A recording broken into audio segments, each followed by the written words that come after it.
pronunciation of the title is actually somewhat controversial, I've discovered, because there are all different ways of spelling and approximating and adapting in Spanish all these baseball terms to English. And I'm sure that in some of the stories that I read, and in some countries, they say Ampaya with an accent over the A to make the pronunciation match the English. But in Cuba, they mostly say Ampaya, and so I've already gotten like criticism, it's spelled wrong, etc. from Cuba. Are we more of a fiction crowd, a baseball history crowd? Some of each? Some of each. Say some of each would be great. Okay, well, I'll start by reading a little of the introduction and a little of the baseball history. And then I think I'll start with part of one story from the Dominican Republic. I often read whole stories, but that limits me to the short ones, and therefore some authors have gotten short shrift, so I'll read some parts of stories. Okay, so this is from the historical introduction. Everybody in the back can hear me? I'm sitting in the Estadio Latinoamericano in Havana during the championship round of the Cuban baseball season in the spring of 1992. One of the grandstand orators, so typical of Caribbean baseball crowds, is holding forth so our entire section can hear him on topics like who ought to be selected for that year's national team, why the manager should have called for a hit and run, who wasn't in position to take a cutoff throw, as well as asides about daily life in that moment of Cuban history. The comment I'll never forget, though, is not one of the opinions, but the punchline. Y eso lo sabe hasta un chileno, que no sepa dónde está la primera base. And anybody knows that, even a Chilean who doesn't know where to find first base. This has stuck in my mind because it was one of my first indications of how much, not just for Cuba, but for all the países peloteros, all the Spanish-speaking nations of the Caribbean Rim that are baseball-playing countries, the sport of pitcher and catcher, diamond and outfield, fielder and base runner, is perceived as an integral part of their cultures, a piece of what makes their people who they are. Whatever they share with that far-off Chilean, baseball, which they don't play in Chile, right, is a part of what makes them distinct. The fact that their national sport happens to have evolved in the northern neighbor is almost an afterthought. I doubt that it was in the mind of that grandstand orator in 1992 at all. Though the word baseball was imported along with the game, in common speech in Cuba and the Dominican Republic and Puerto Rico, the game is always la pelota, which is simply the Spanish word for ball. Yet the game's origin matters too. Baseball has a place in the complicated love-hate relationships, power dynamics, understandings and misunderstandings between those south of our border and ourselves. And that's another piece of what set me off on the mission of collecting and translating the stories that follow. Paradoxically, the favorite major league team of many fans and writers, regardless of how many times they may have felt or chanted Yankee go home, is often the one based in the Bronx. In these stories, you'll find Yankee Stadium itself, Casey Stengel's ghost on a stifling Nicaraguan night, and cameo appearances by other pinstripe legends too. You'll also find bets on a game in a Santo Domingo bar, a game between the Cardinals and the Braves, placed in a Santo Domingo bar, and signings of Venezuelan would-be major leaguers by the White Sox and the Astros. You'll find some of the many and creative ways in which Caribbean Room Spanish has adopted and adapted the English vocabulary of the game. My favorites being out, A-U-T, and ao, A-O, for what happens when a runner is tagged with the ball. Ponchado, which could mean either punched out or given a flat tire or various other things, for the state of the batter after 3 whiffs. Roletazo for a ground ball, and quadrangular, as well as home run or home run for a four-bagger. And not surprisingly, U.S. military interventions figure in 2 stories, once as part of the many-layered baseball origin myth, and once an ironic counterpoint to the hero's love of the game. Then I go on to describe some of the stories, but I will skip that and move on to some of the history. The first baseball games in the Spanish-speaking world took place in Cuba in the mid-1860s. This hat, which I bought in Havana, says baseball, since in English, 1868, or 1868, Cuba.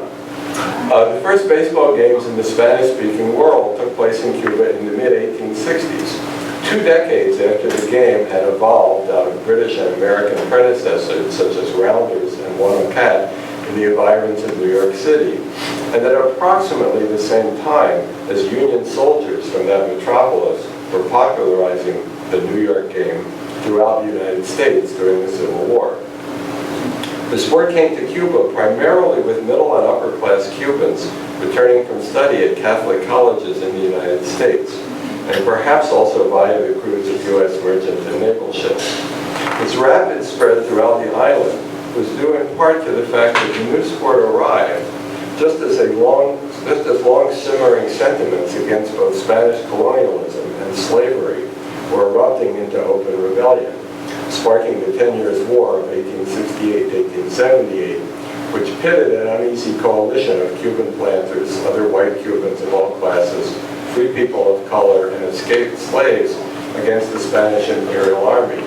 Both then and in the decades to follow, Cubans latched onto baseball as a modern, democratic, healthy, sportsmanlike, and distinctly non-Spanish entertainment, one that baseball's boosters explicitly contrasted to the bullfight, which they condemned as old-world, old-fashioned, bloodthirsty, hierarchical, and unfair. The sport soon spread throughout the island among people of all classes and origins.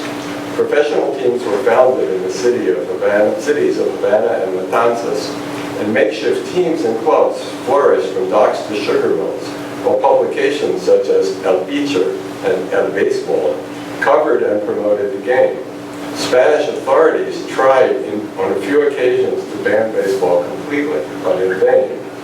By the 1890s, a visiting Spanish poet reported that, quote, everyone was at baseball, men and women, old and young, masters and servants.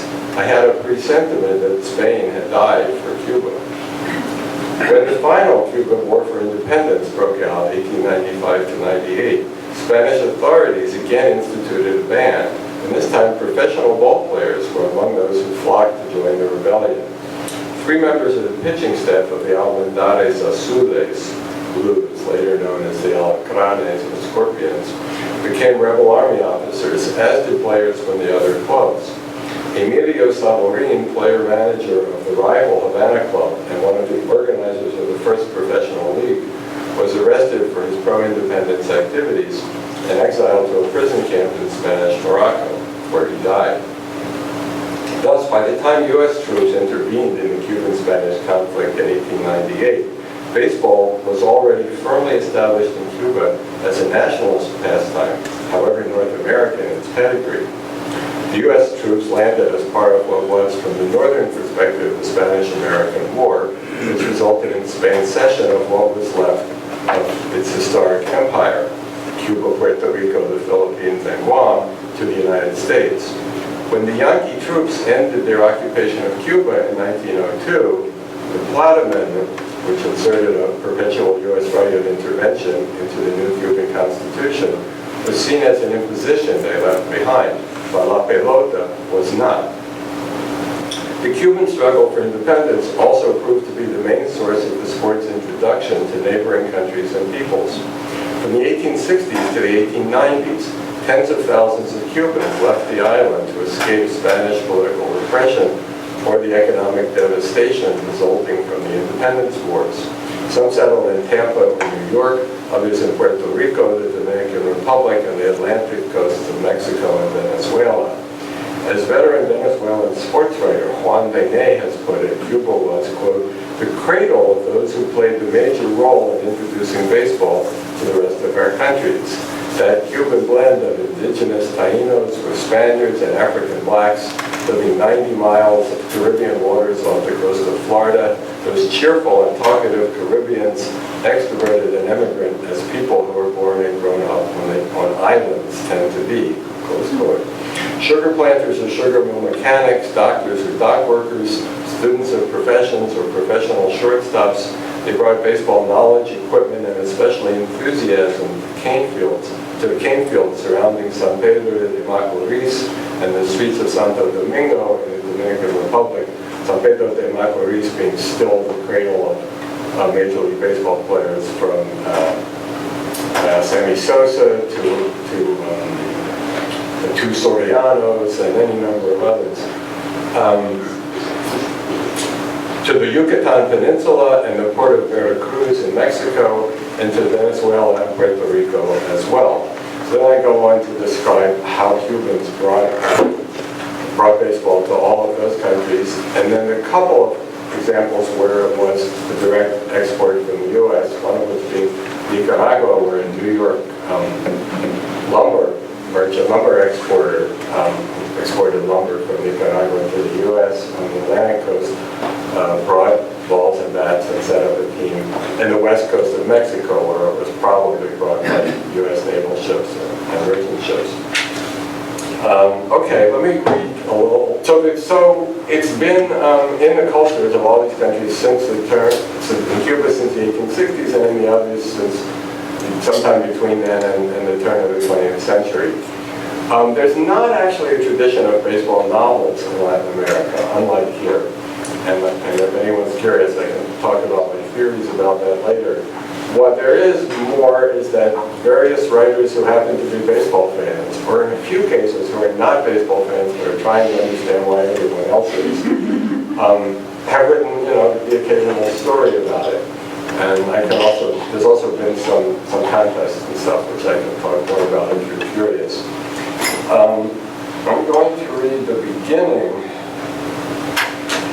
of a story from the Dominican Republic that was one of the two most difficult in the whole collection to translate, which I'm also happy to answer questions about later, and the most fun to translate. And it's written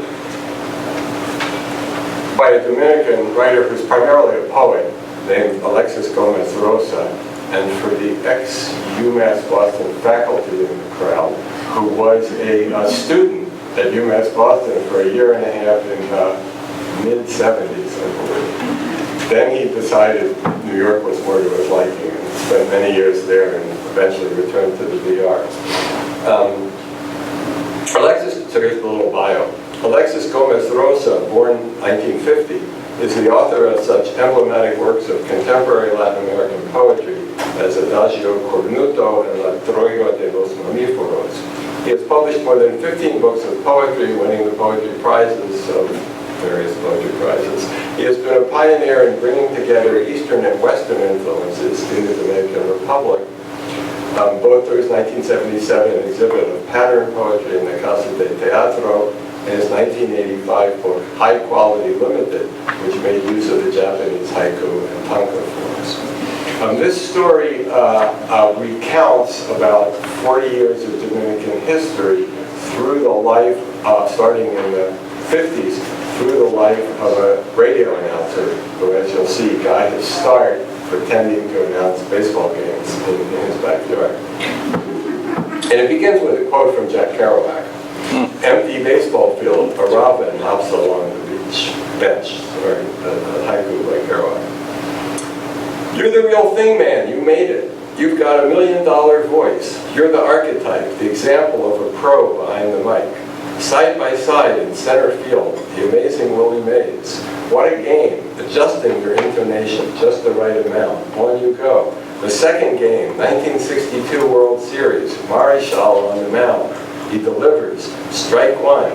1-1 now on Roger Maris, evening the count. We were still in high school, the boys' normal school, caught between algebraic equations and depressing slogans of politics. Mama called you my precious, which was a sign of the protective shield she wove around you. But we were never jealous, because in truth, you were always the most vulnerable. Your nose running day in, day out, your body offering shelter to every cold and flu. That's why she rocked you in her arms, coddled you in her lap, called you precious, which made you grumble and pout, which only got you another batch of nicknames added to that. Being the last of the litter was both good and bad for you.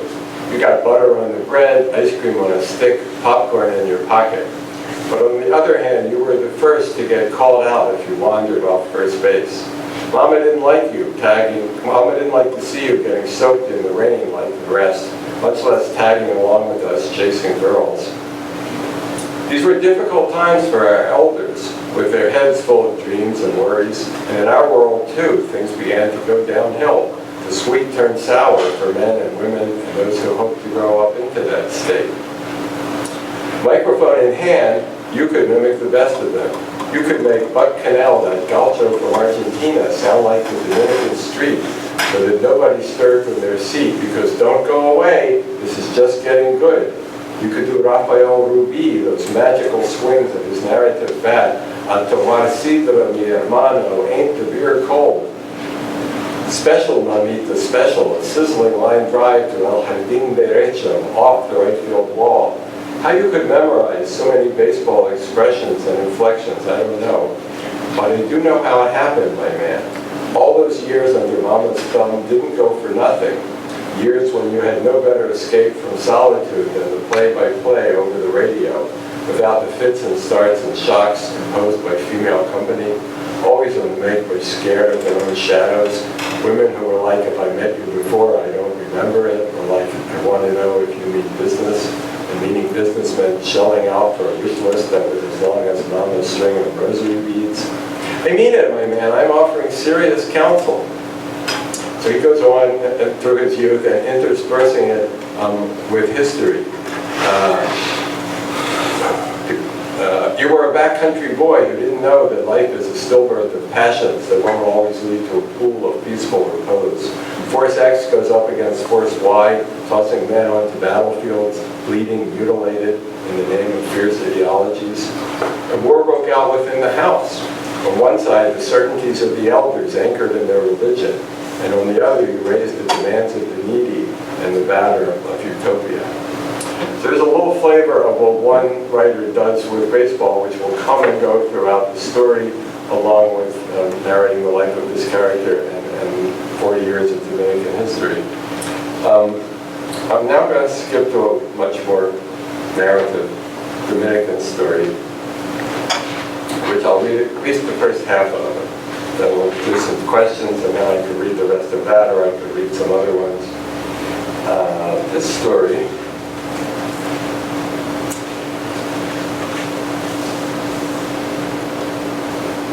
is by a young Dominican writer, a very interesting writer who writes mostly science fiction, but submitted this story to a contest for stories about baseball, named Daniel Ernesto Reyes Germán. And it begins with a popular saying, and a merengue lyric. In translation, they say, the ant, this is on page 167 if you're reading along, the ant that grows wings is the one that goes astray, popular saying. I've got rhythm, I've got swing, I play ball like anything, is the merengue lyric. On its way from the capital to Los Llanos, the Maya Highway passes through a series of cane fields. When you reach signpost number who knows what, you can catch a glimpse of the town of San Luis. You can see the sugarcane railway, the oxen pulling their heavy loads, and the cane cutters with dark skin and brown sugar soles, machetes in hand, sharp blades in constant twisting motion, right to left, chopping at the green foliage that seems to glow and pant in the heat. You may feel you're breathing through a vat full of sugar, the best definition, the sweet smell.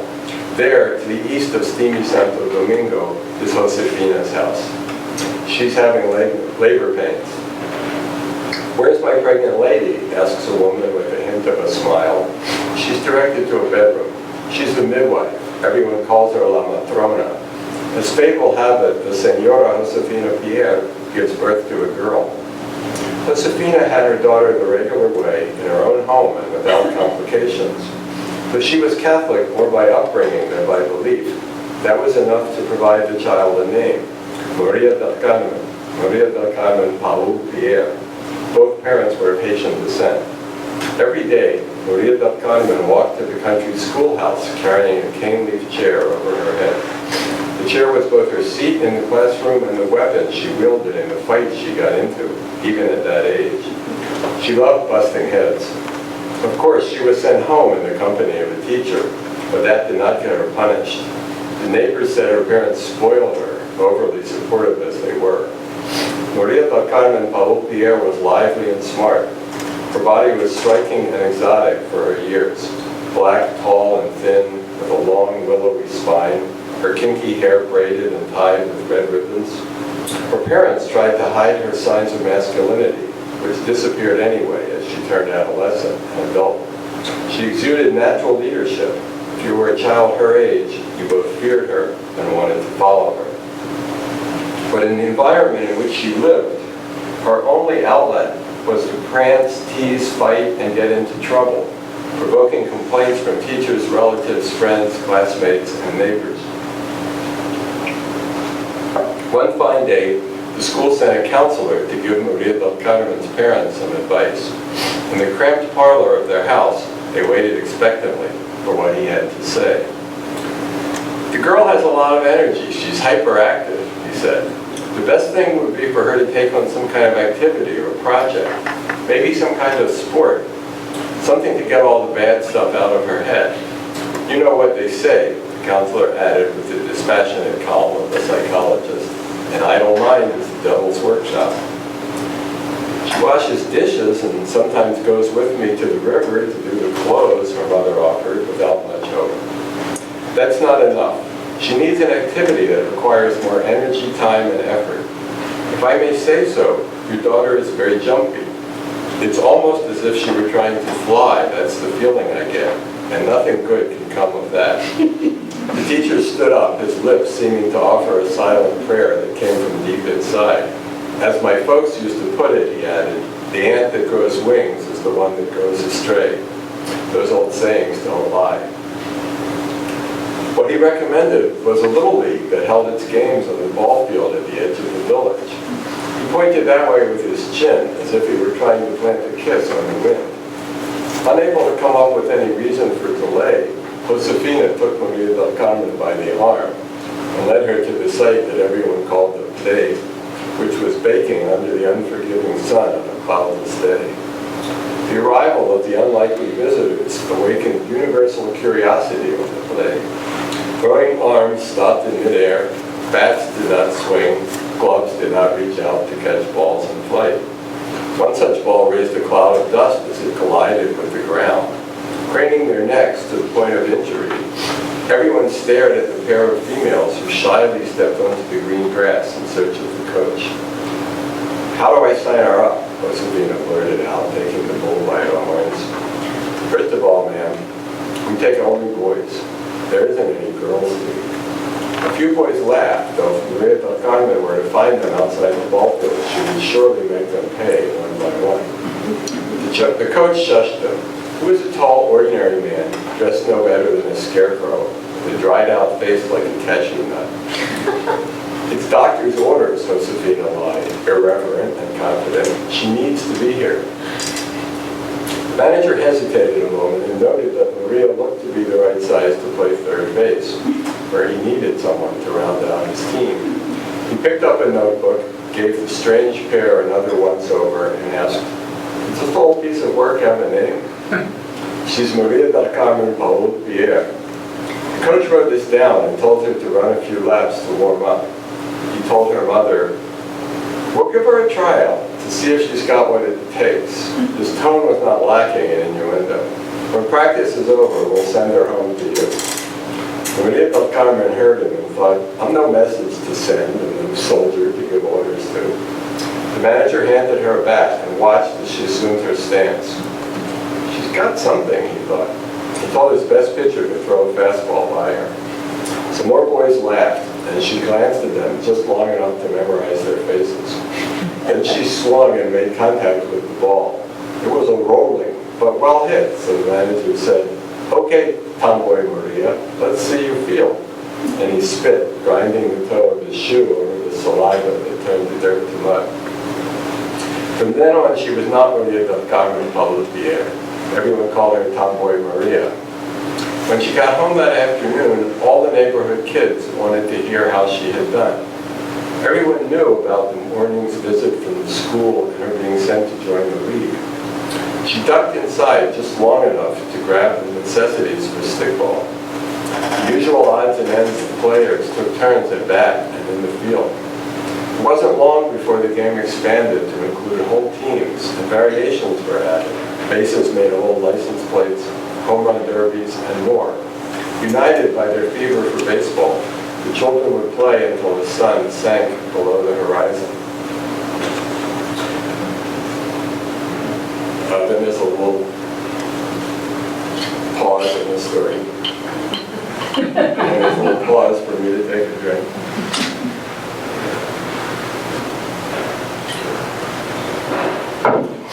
Everything had better go right or I'm going to kick your asses. You're a bunch of lazy clowns, and if I have to tell anybody anything twice, you better be ready for what I do next. I'm not going all the way there to get shown up or to lose, especially on somebody else's turf. And another thing, get the money together. You know the price of the round trip, so don't play dumb like you never heard about it. We're leaving at 4 a.m. on the dot, American time. That's it, now get going, he muttered. I want to see you sweat. Except you, Tomboy Maria. I have something to discuss with you. Maria's heart skipped a beat, her pulse stopped. She didn't breathe. For a few seconds, she froze in fright. Coach, I'll bring the cash tomorrow when my father gets paid, she stammered, dropping her eyes and wringing her hands together, awakening the man's compassion. No, that's not it. He hesitated for a moment like a bearer of bad news. The thing is, you can't go. The league is for boys. You're not allowed. He spoke to her more courteously than usual, as if it really did hurt him to say this. Still, he didn't stray far from his usual brusqueness. I'm sorry, I really am. Tell that to Doña Josefina, so she'll know. Tomboy Maria nodded reluctantly. She climbed up on the bleachers and squatted there. All the anger she had bottled up to avoid causing problems in the league threatened to come pouring out. She remembered the moments when she was the idol of everyone watching in the play. Her eyes reddened and tears welled up in her chest, like when she got in fights at school. Although she felt humiliated, degraded, she couldn't show weakness. She thought she was the best player on the team, and she wasn't wrong. She remembered her recurrent dream of flying alongside a column of ants after a fierce downpour. The day she woke up in terror from the first of those dreams, her mother took her small head between her breasts and said, Joseph in the Bible dreamed of flying, and he ended up the leader of his people. The next time you dream this, concentrate on your goals. That's what she said more or less, though not in those exact words. Tomboy Maria decided that playing baseball was her greatest and most longed-for desire. When practice was over, all the boys headed for home. Tomboy Maria looked at the ones who had laughed at her when she first appeared. Now she had nothing to lose. The news that she couldn't go on the trip and show off all she had accomplished wounded the innermost corners of her soul. So what is it, she shouted, do I have shit on my face? Do I look like some kind of clown? She was going to give each of them what they deserved. But she controlled herself, again thinking about the consequences of her actions. It was more important to stay in the league than to break a few heads and give the boys the thrashing they deserved. She held on to the vague hope of coming back from a championship series someday with the gold medals she had imagined during stifling sleepless nights. She turned around and headed home, leaving the boys shocked at the gestures she made for them to remember her by. She loved baseball more than she loved busting heads. Though it was hard for her to believe sometimes, she felt so good simply because she could run faster, swing harder, steal more bases, and catch with more precision than the rest. A sense of superiority was what her soul needed the most. A little bit more. Still, Tomboy Maria could not hide her sadness when she got home. She came in with her head hanging. Her mother had been waiting for something like this to happen. It was to be expected. But she asked, putting down the broom, what's going on? They won't let me go play in a game between provinces because I'm a girl, Maria said between sobs. Don't worry, baby. I'll go talk with the coach. Josefina sat her daughter down in the rocking chair and told her not to move from the spot, that she'd be back soon. She went out the door with a determined air and disappeared among the curves of the road. I can't do anything for your daughter, the coach said. It makes me feel bad, too. She's a good player, but she's a girl. Anyway, we can get by without her. That annoyed Josefina all the more. My daughter's the best player, she said with swelling anger. Why don't you pick out your best boy player? And this afternoon we'll pit them against each other so you can see. Josefina had a dark kerchief tied around her head, hiding the gray of her hair. She wore a cream-colored house dress, immaculately clean. On her feet were a pair of yellow samurai sandals, dry and cracked. This challenge would show that she was right. The coach accepted, but first he warned, he won't win her permission to go on the trip. He punctuated the statement with a jab of his index finger, trying to hold his own. And it will give her back her dignity, Josefina whispered into the air, while turning her back to hide her impotence. She remained proud of her determination. Let me stop that one there. If we have time, we could come back to it if you want. Are there questions? Hi. Does she get into the league?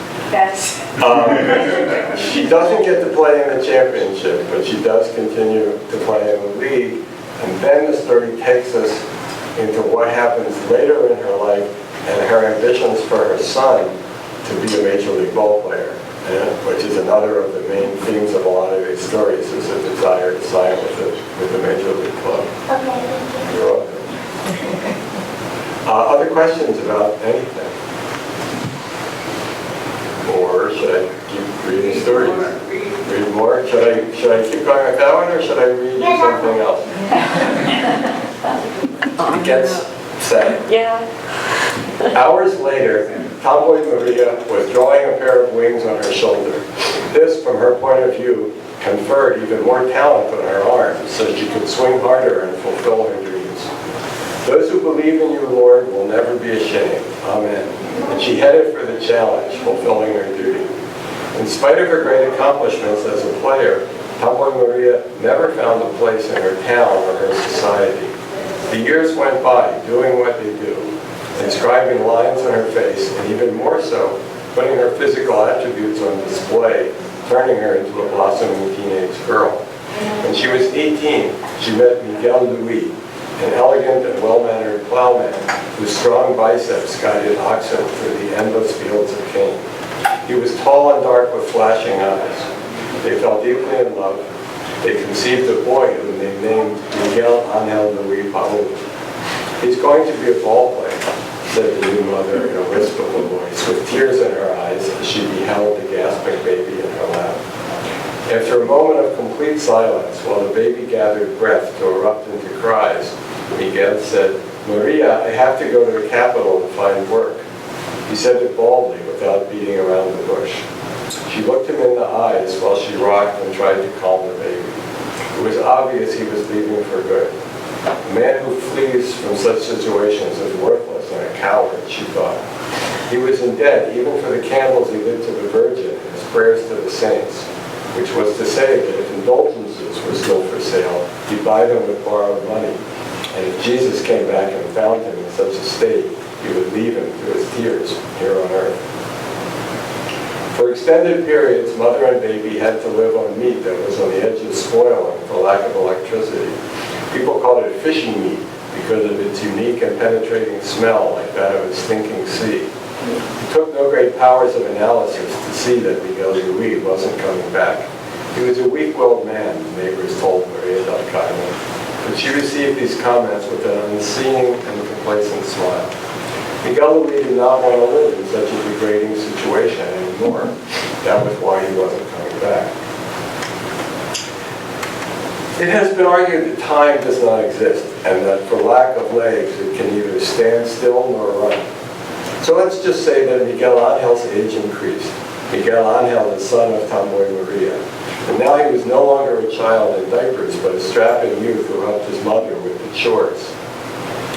He gathered wood for the fire and charcoal for the stove. He carried heavy sacks of provisions from the small plot of land to the small house. The village of San Luis, despite its backward condition, is only an hour from the capital by bus. So Maria del Carmen could travel to work in the city during the day. Later, after Tomboy Maria's death. A villager named Fernando would tell how he drove a National Brewery truck there in the capital, and how he came to meet her at a certain place on the road, pointing vaguely with his fingers. So I was driving, he said with some pride, and I was always horny as a young man. I'd stopped by the monument that's famous for these things, to look for a social worker, the girls that sold a good time. One day the pimp told me that since I was a special customer, he had something new to me. Into the passenger seat climbed the black girl who was something to write home about. I was hungover like you wouldn't believe. And anyway, it was pretty dark for recognizing faces, but she recognized me. Fernando, she asked, surprised. If you say so, he answered, not understanding what this was about. When he turned on the light in the cabin of the truck, he saw a sorrowful face swollen with tears. Even in the dim light, he could tell she was ashamed. Don't tell anybody, Fernando, I beg you. She said, I'll do whatever you want. Shocked, he pulled some coins out of his pocket and gave them to her. Go, he said. Tell the pimp I chickened out. Tomorrow come by my place and I'll give you an honest job at the brewery. The next day she did. Fernando took her to the brewery and managed to get her a cleaning job. Weekends she worked extra hours, but later he discovered that she had met another trucker there, and she went with him for money, with him and others who would pay. When Fernando learned what she was doing, he advised her against this behavior. She told him she needed the money to send her son to Puerto Rico, where there were important big league representatives scouting the young players. When she finished washing Fernando's clothes, she said to him, I live for my son now. We went through a lot together, and what I want for him now is to be what I could never be. She was not well. You could tell it from her yellowish eyes and darkened skin. Fernando advised her to go to the hospital for a checkup, but she wouldn't do it, not until later, when they discovered the illness that would take her life. Mama, I need a pair of cleats. They lent me these so I could run faster, and they work, but I want a pair of my own. And I need a metal bat for practicing on my own, and some yellow baseballs, an equipment bag, and a helmet. Miguel Angel went on asking for things as if he were reading a speech. Tomboy Maria's head was spinning. A dull internal throbbing punctuated her thoughts. She was getting weaker every day with less strength to go on. But she had to be there for her son, to see him fulfill his dreams, and those she'd been unable to achieve as a child. She had gotten together the money for his travel and accommodation in Puerto Rico, where the best contracts could be signed. This was Miguel Angel and Tomboy Maria's dream. They couldn't wait for the day to arrive. Don't worry, Mama, I'm going to shine. I'm going to do it. I'm going to stand out, to fly the way you used to do. Your efforts won't be in vain. Look, and he lifted up his t-shirt, showing his bare chest. I had 2 wings tattooed in your name, Mama. Look at it. The guy in the grocery store did it in honor of you. When I come back here signed with all those dollars, I'll pay you back for everything you've done for me. When he didn't get the response he expected, he quickly pulled the shirt down again. Son, all I want is to see you alive and healthy. If God grants that I get to see you signed, I won't complain. They both smiled, neither meeting the other's eyes. She set the table and he spoke with feeling, as if savoring that moment. Tomboy Maria was lying, but her son didn't believe her anyway. Everyone in the neighborhood knew that she'd give her life to see her son signed. Word of his trial circulated after she let it slip to one of the truckers. Everybody knew what was afoot. Amid all the sacrifices she was compelled to make, Maria remembered the old saying that life was lived by fire and blood, and she understood. Miguel Angel went to Puerto Rico and came back with a contract, but he had to give the news to his mother in the morgue. He died from a venereal disease caught from one of the truckers. They say that he did what she had done when she wasn't allowed to go and play in the interprovincial game, that he painted wings on his bat and prayed. They say that when he saw his mother in the coffin, he told her the story as if she could hear it. He sat next to the corpse, sitting and swaying like a man under a spell, and he repeated, Mama grew wings, she grew wings. In the stadium, the charged voice spoke into the microphone. On the mound is the much-feared pitcher of the Puerto Rican team, Carlos Ortiz, while at the plate, hitting for the Dominicans, is Miguel Luis Paul, And here it comes, the Puerto Rican announcer said. Blew it by him. Fastball, strike call. The crowd is going crazy. Miguel Luis touched his chest and then stretched his arm out straight, pointing into the distance. That's an unspoken threat, the Dominican announcer said. Miguel Luis, alias El Chu, has the most stratospheric average of the team. It was a tense moment, and the announcer barely had time to finish his sentence before he cried out, "Will you look at that? It's going, going, going, gone." The ball took wings and flew. As he ran, he could make out words in the exclamation of the human wave in the stands. He took his time, touching the bases, crossing himself, and looking toward the sky. He acknowledged his fans with 2 fingers, touching them to his lips, to his chest, and then toward the crowd.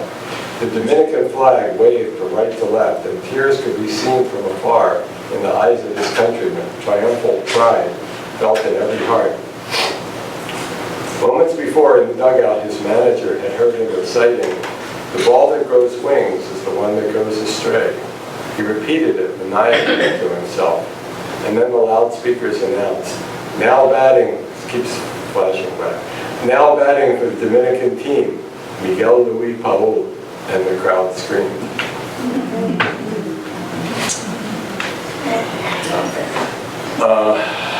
So that's the story of that story and the other Dominican story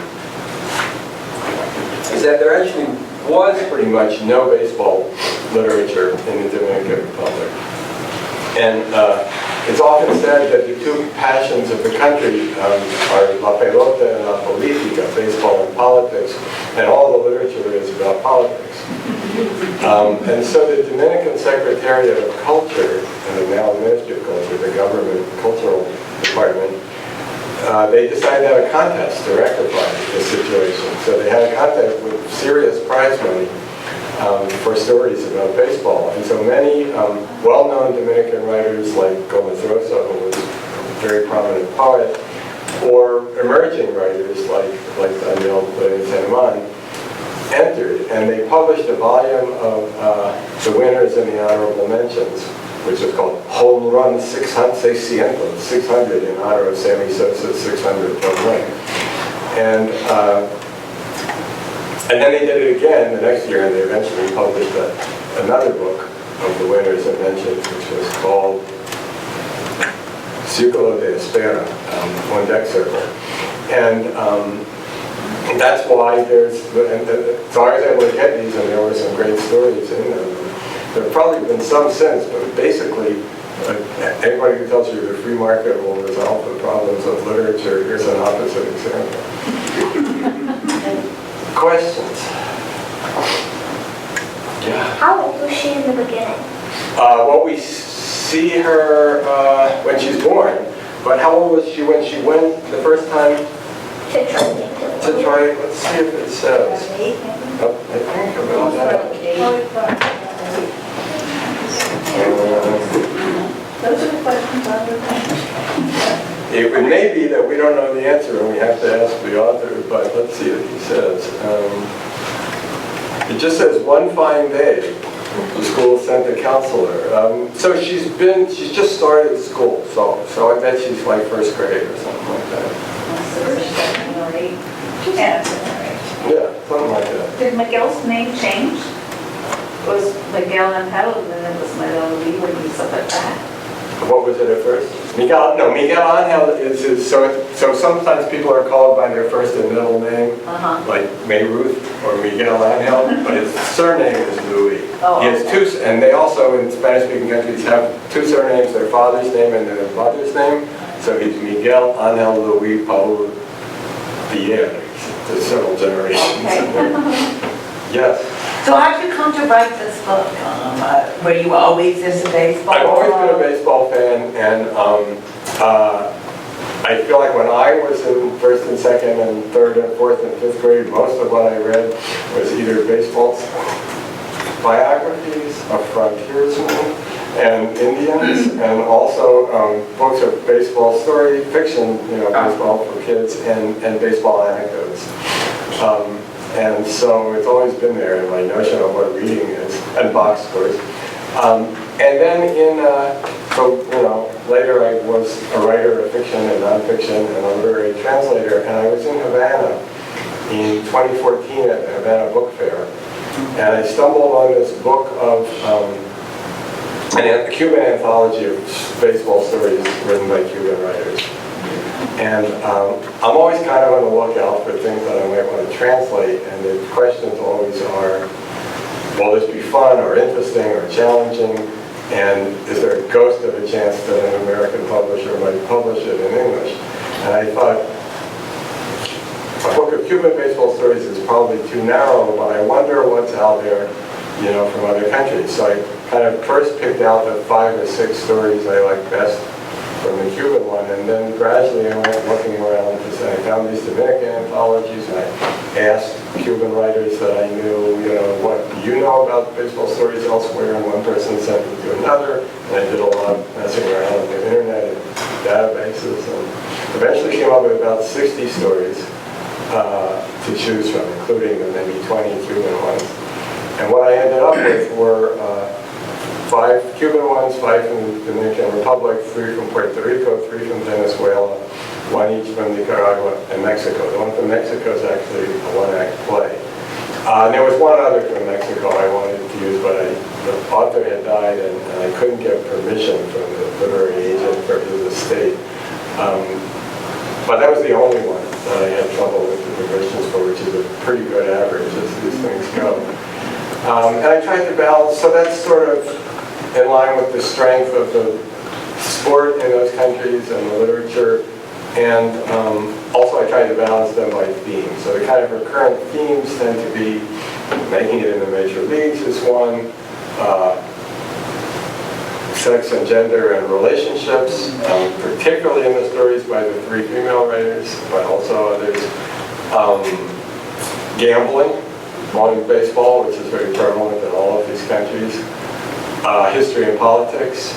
There's probably some others. But so I tried to balance them. So supernatural interventions and magic and stuff, of which there's a lot. Yeah. Phyllis. It was going to be a question about permission, but now are there stories that deal with the relationship with this country? Yeah, particularly the Dominican stories. 2 of the Dominican stories. So there's a story called, the one I started reading, The Real Thing, ends up dealing with the U.S. intervention in '65 and also with immigration to the U.S., so both sides of that relationship. There's a Dominican story called The Strange Game of the Men in Blue, which is the other hardest one to translate because it's extremely Baroque in its language.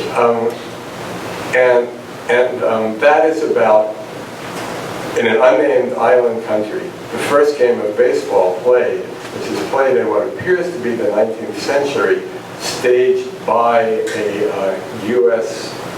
admiral who's leading an occupation force that's trying to fight a guerrilla rebellion. But he also recruits local people to play. So it's very complex, and it has nothing to do with the history of baseball in the Dominican Republic or anywhere else, really. So possibly, no, really not. But it's an invented origin myth that is a lot about the complicated relationship with the U.S. and with baseball. Those are the main 2 that deal with relations with the U.S. other than the making it in the major leagues and the immigration of ball players from Cuba too. Yeah. Did you ever play Little League when you were a kid? For 2 years. I played more like pickup softball than Little League. Yes. This is out of left field. So we hope.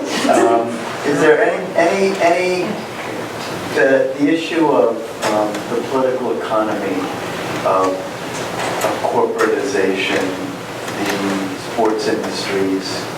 I'm from Miami and follow the Marlins in that debacle, right, of how the citizens are paying, and these big owners are just making all this money gambling on it. And now Yeah. the Bushes, all these people are involved.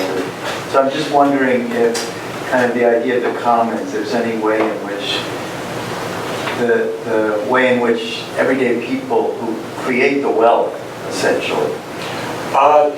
No, I don't think so. Even in any of the stories that I read, because the stories are not about U.S. ball.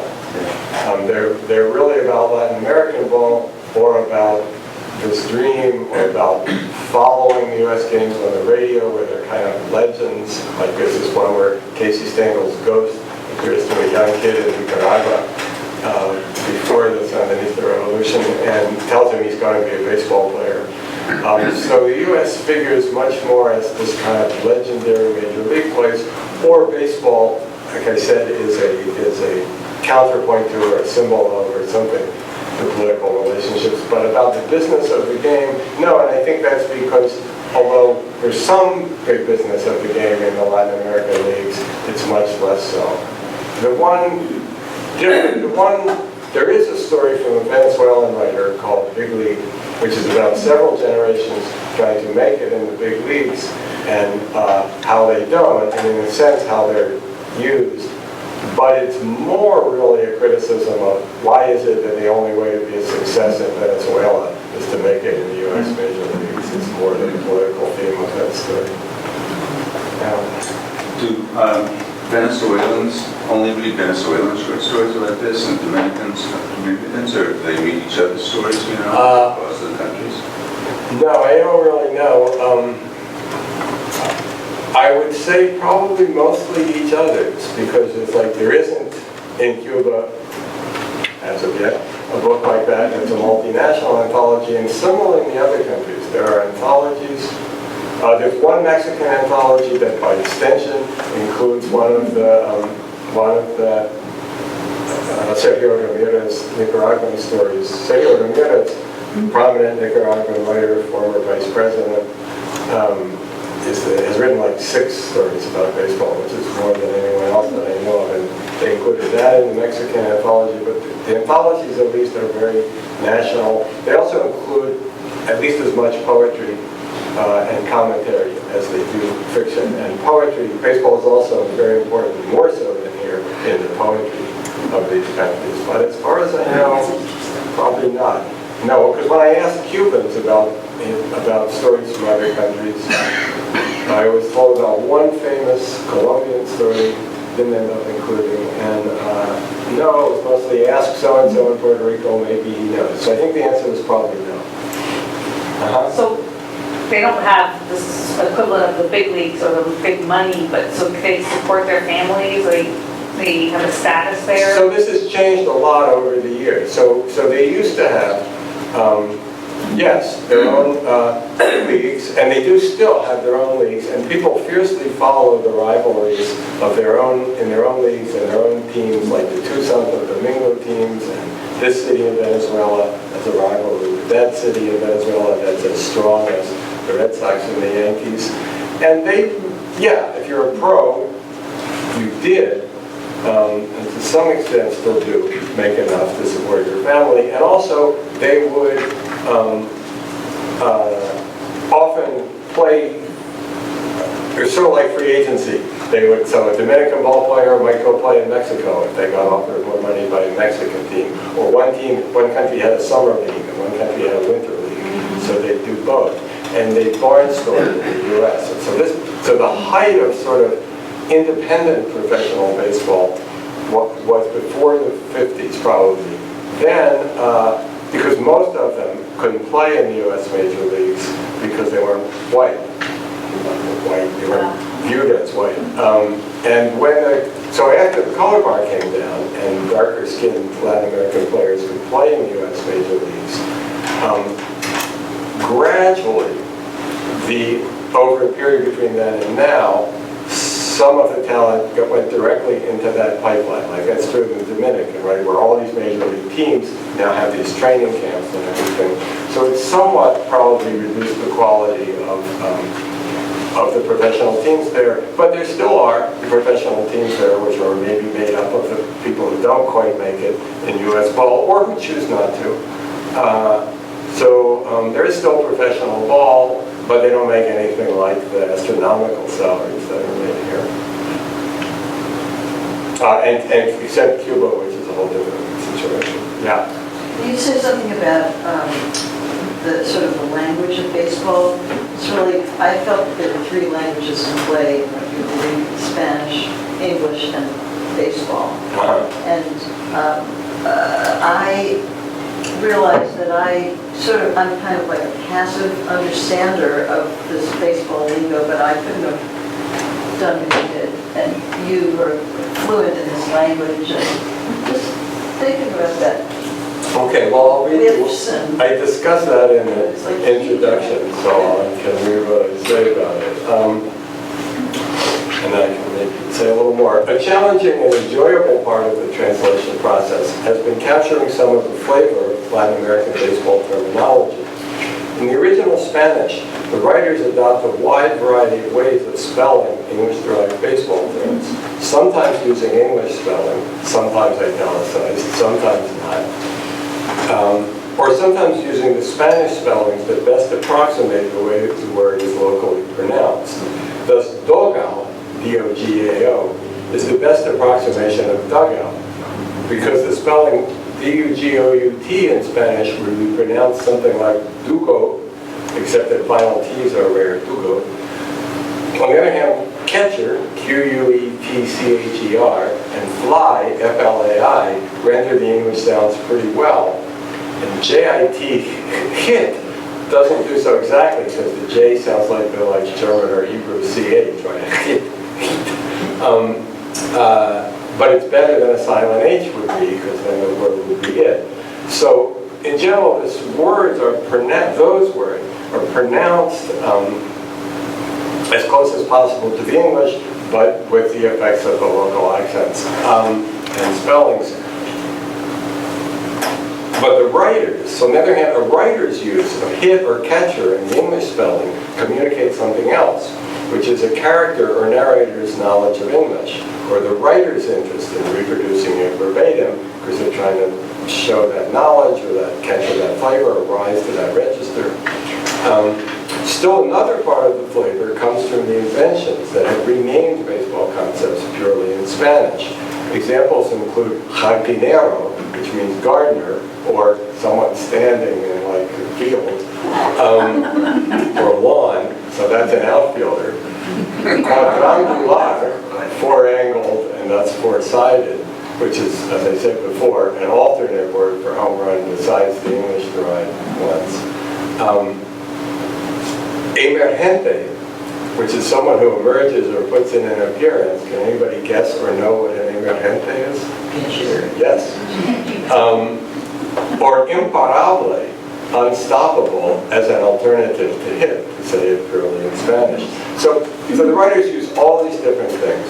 And what I decided, after a lot of discussion with my literary translators group about this issue, was to kind of scatter those different things throughout the stories, not trying to do it one-to-one at all, but capturing the kind of use that that writer was making of the thing, so that overall you get this flavor and you remember that although this is baseball, it's Latin baseball, but not to overwhelm the reader with a million italicized things. Oh, sorry. I already asked one. So, over how many years spans the first story's publication to the last stories? Leaving one out, it's 1989 to 2010 or something like that. And that was kind of my plan. But when I got leads to people to talk to in Venezuela and even out of Venezuela, they said you've got to include this classic Venezuelan story, which is called something about Mamporal, which is called La Gloria de Mamporal, the Glory of Mamporal, by a writer named Andrés Eloy Blanco. Andrés Eloy Blanco was a politician, writer, orator, essayist of this sort that are very common in Latin America. In Venezuela, in the teens, 20s, 30s, 40s, who was various times, cabinet minister, a political prisoner, writer, in exile, everything in between. He wrote a very famous poem in Venezuela about the Venezuelan victory over Cuba in the 1940 Latin America World Series, which was the only event that they had. So he wrote this story called The Gobierno Moral, which is kind of a satire of Venezuelan rural society, or using rural society to satirize Venezuelan urban society, or with different interpretations, but it's about a rivalry between these two little towns and the climactic baseball game that happens between them, and a big argument and a fight and all this. So I said, and it was made into a movie in Venezuela in the 90s, and it's still everybody, so I included that one because I couldn't leave it out. I wonder if they're all mostly what you might call triumphalist. And partly I'm thinking about the fact that in this country, there's this problem that lots and lots of kids have these fantasies that they're going to be great athletes, and they then don't make it. And that's a problem. So I wonder about that. Right. So the ones that deal with that theme, no. So would you call the Maria Macha, the Tomboy Marino one, triumphant? It has a little, I mean, the guy does sign, but there's a lot of tragedy. And so that's sort of in the middle. There are, in all the stories that I read, and this theme was most prominent, in the Dominican stories, there were some of each. There were some that were very triumphalist, and the person uses trickery. There's one about this kid who cons Sammy Sosa into signing a ball for him by pretending he's very sick, and then he survives and he goes on to become a ball player. So there's that kind of wish fulfillment stuff. But there are others about people who don't make it, and the Venezuelan representative in here, which is true of pretty much all the way I found some of the Venezuelan stories, other than the Gobierno Moral, was that doodling around on the internet, I somehow stumbled on a master's thesis that somebody wrote in Venezuela about the theme of the American dream as represented in stories about trying to make it in baseball.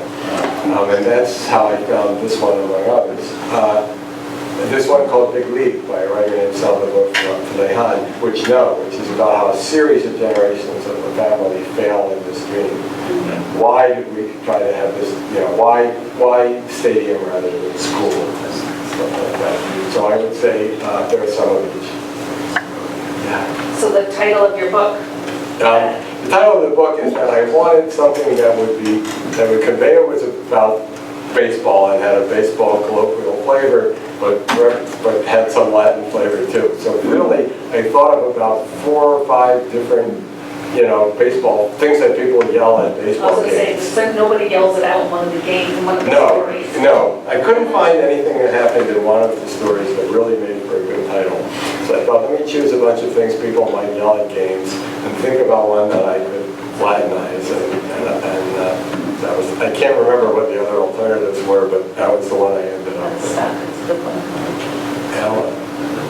I feel that in the United States you could say that baseball's golden age has passed. Is that true in Latin America? It's true in Mexico. It's not true in the other baseball playing countries.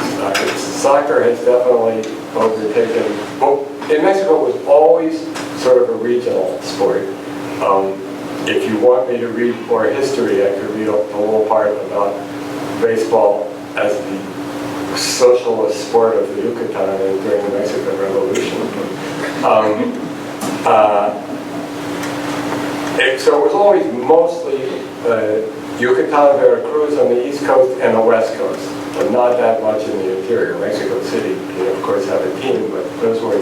And there was, the height of Mexican baseball was in the 40s when a Mexican millionaire tried to establish a Mexican league that would recruit U.S. players and would rival the U.S. major leagues and black and white players, and that's described in the intro, and there are whole books about it. But when that failed, baseball in Mexico began to decline, And then there was a revival when Fernando Valenzuela pitched for the Dodgers in the 80s, and that reawakened, but it's been much surpassed by soccer, but not in any of the other countries as of yet, I would say. And then there are arguments about whether it's really been surpassed here. Sports writers will engage in debates. Yeah, but total attendance and total capitalization and blah, blah, blah. Should I read about the Yucatan? Or should I read another story? Question? Could you just say a little bit more how you got from the 60 to the 18 stories, and also how you selected the order of the stories in the book? Yeah, well, how I got from 60 to 18 was mostly, I kind of went through them all in terms of how much I liked them, which I could refer to as their literary quality, but what does that really mean other than how much I liked them? So I kind of did yes, no, maybe. But, well, other than what you already spoke to, that you were getting some balance in Right. the So the first step right. was So that's kind of understood. yes, no, maybe according to how good I thought they were in stories, how involving, how skilled, how whatever. And I also wanted a range, since the stories did have a big range of styles, from the very literary to the very straightforward. I wanted that. I wanted as many female authors as possible, which was that there was one other. How many of the 60 were women? 4. And 3 men? Oh, the 16, 3. Of the 60, I think 4. I think there was one other woman who had an honorable mention in the Dominican, 2 years of Dominican contests. And Sandra Tavares, who's in here, had 2. She had an honorable mention. So of the 60, there were only 4. So in the 60, there were 5 stories, 4 female authors. Oh, 5 stories, 4 female. And 3 made it into the 18. 3 made it in. One of them I just didn't think was that good, much as I would have liked to have had 4 women. And then after that, after having pretty much sort of, okay, these are yeses or maybes in terms of quality, then I kind of did the other things about balance of the country. So, in 3 years, when this has gone through multiple printings, there's a clamor for a second volume. Is there enough more stories to make it worthwhile? I'm pretty happy with this one. I think these were really, no, it's not like, there was one other criteria, which is there were some stories that I thought were really good, but they were too embedded in local culture and illusion to make them understandable. Right.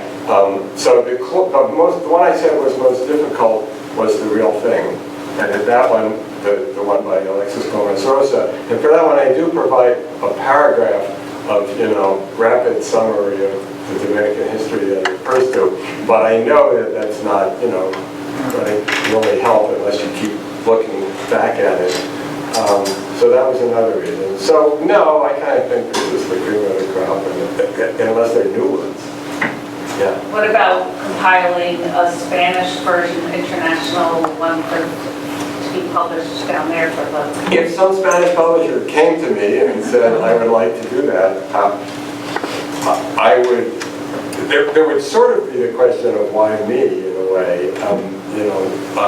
They don't need to be translated, and they might be, a different introduction would probably be more appropriate. So I really feel like somebody else should do it, not me. If there had been a U.S. publisher that wanted to do a bilingual edition, wanted to do 2 editions, one for Spanish-speaking readers in the U.S. And one for English readers, that would have been great. But so far, that has not. If you know somebody at like Spanish language random house, tell them. And this is sort of a specific question, but about following up on the publishing. I had the impression that most of these, if not all of the stories, had been published before, but in your credits, there's only one attribution to a prior publication, the rest are by permission by authors. It's near the wall. And I was wondering why, just from a publishing thing, why the original publications of these stories don't need to be listed here. They don't need to be listed I guess I could have done it. Sometimes if the authors had requested it, I would have done it. And sometimes you see, Oh, no, I thought it was one of the things like you had to. Like, you only have, it depends who owns the copyright. So if the copyright belongs to the author, Oh, right, so the copyright belongs to the author and they give their permission. and they give permission, then you don't have to. So the only one where I had to get permission from the publisher was The wall. was the wall, because Leonardo Padura kind of uniquely lets his Spanish publisher serve essentially as his agent. Oh, okay. So they represent everything of his, whether they've actually published it or not. I think they finally published that story in a book of his stories, but it had first appeared, I don't know where, I think it may have been unpublished when it was published. I'm not sure. I thought that was really excellent. Yeah, I didn't read that one because it's a little slow to read out loud. And so Leonardo Padura is probably the most well-known author in the collection. He's a Cuban writer who became famous for a series of detective novels, which are now a Netflix series called The Four Seasons. And then in this country, for a book that was translated into English called The Man Who Loved Dogs, which is a wonderful book. And this is an early, but Padura is a great baseball fan, and he was a sports writer before he was a fiction writer. And this is an early story of his, which is about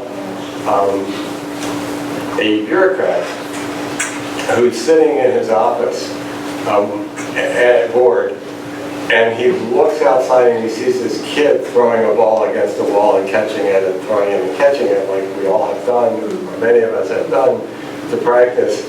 And he remembers his own childhood dreams of being a ball player, and he goes out and talks to this kid, and that's what it's about. It's neither triumphalist about baseball, but it's about baseball. It's about childhood dreams and what you leave behind when you grow up. The library actually closes at 8. Oh, okay, then it's time to go on to the signing. Everything else you'll have to read yourselves.